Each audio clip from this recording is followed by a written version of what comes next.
Trying to do a car flip on a car with problems is definitely not easy. What I notice is all that does is invite lowballers.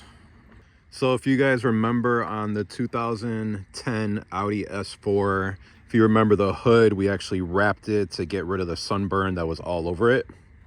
We also replaced this headlight because if you remember, it had a crack in it and there was a chunk missing out of it. And then after that, we did a headlight restoration to get them to match as close as possible. Overall, for a 2010, it actually looks pretty good. There are some defects on it. As you can see, there's a little dent right there on that fender. Same thing on the other fender on the other side. Show you guys that. You can see right there. What I think happened is somebody got the bumper caught on one of those parking curbs and they went to reverse and it looks like it yanked it back. So I believe that's what happened. If you guys have any ideas on how both sides got damaged, let me know in the comments, but that's what I would think.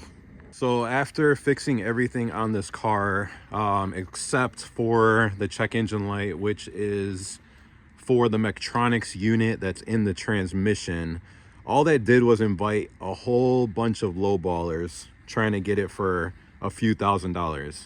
So I was able to find a repair kit for the Mechatronics unit, which actually has the solenoids and the wiring, because the code that I have is actually for an electrical code. And changing out those solenoids with the wiring in there should take care of the problem. I tried selling it as is before doing that repair, just because it's a pain doing it in the garage if you don't have a lift.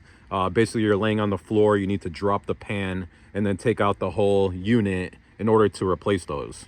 So I actually went to a local shop that's near me and they actually quoted me only $350 to do the labor to replace that.